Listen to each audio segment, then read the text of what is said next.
नमस्कार मित्रांनो, राज्यातील तब्बल 64 लाख शेतकऱ्यांना 2555 कोटी रुपयाचं पीक विम्याचं वितरण केलं जाणार आहे आणि याच्यासाठी राज्य शासनाच्या माध्यमातून 2852 कोटी रुपयाचा पीक विमा योजनेच्या अंतर्गतचा शेतकरी आणि शासनाचा हिस्सा हा पीक विमा कंपन्याला वितरित करण्यासाठी मंजुरी देण्यात आलेली आहे।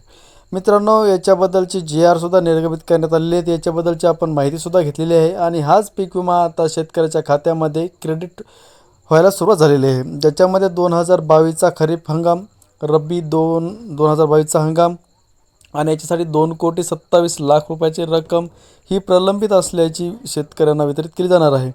मित्रांनो, याचबरोबर बुलढाणा जिल्ह्यातील आणि चंद्रपूर आणि इतर काही जिल्ह्यातील जे काही शेतकरी खरीप 2022च्या पीक विम्याच्या प्रतीक्षेत होते अशा शेतकऱ्यांना 110% जास्त नुकसान भरपाई म्हणून जवळजवळ 181 कोटी रुपयाचा पीक विमा मंजूर करण्यात आलेला आहे।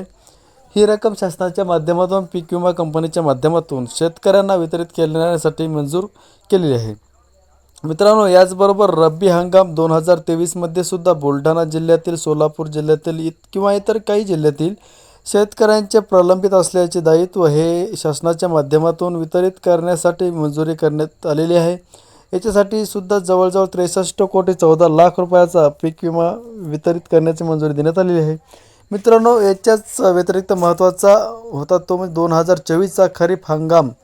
2024मध्ये 23 जिल्ह्यातील शेतकऱ्यांमध्ये काही जिल्ह्यामध्ये अग्रिम आणि काही जिल्ह्यामध्ये येल्लो मोजॅक आणि शेतकऱ्यांच्या वैयक्तिक क्लेम असे प्रकारची जी प्रतीक्षा होती, अशा 23 जिल्ह्यातील शेतकऱ्यांना पीक विम्याचं वितरण करण्यासाठी पीक विम्याच्या माध्यमातून 308 कोटी रुपयाची ही रक्कम मंजूर करण्यात आलेली आहे।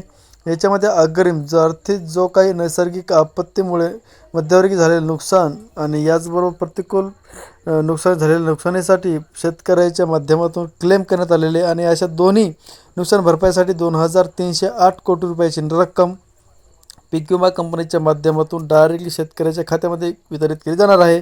आणि एकंदरीत या सर्व हंगामातील प्रलंबित असलेले दायित्व म्हणून राज्य शासनाच्या माध्यमातून 2,852 या GRच्या माध्यमातून मंजूर करण्यात आलेला आहे। मित्रांनो, याच्यानंतर पोस्ट हार्वेस्ट किंवा इतर किंवा येलो मोजॅकचा रोग असेल किंवा पुढे चालू राहील, परंतु सध्या तरी पहिल्या टप्प्यामध्ये या 64 लाख शेतकऱ्यांना आता दिलासा मिळणार आहे।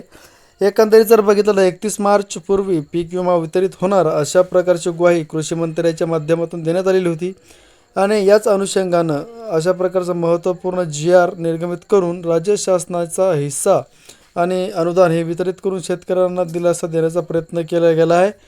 आता काही शेतकऱ्यांचं जे खात्यामध्ये पीक विम्याचं वितरण केलेलं आहे, जसं जसं हा निधी उपलब्ध होईल तसं आता पीक विमासुद्धा मिळणार आहे।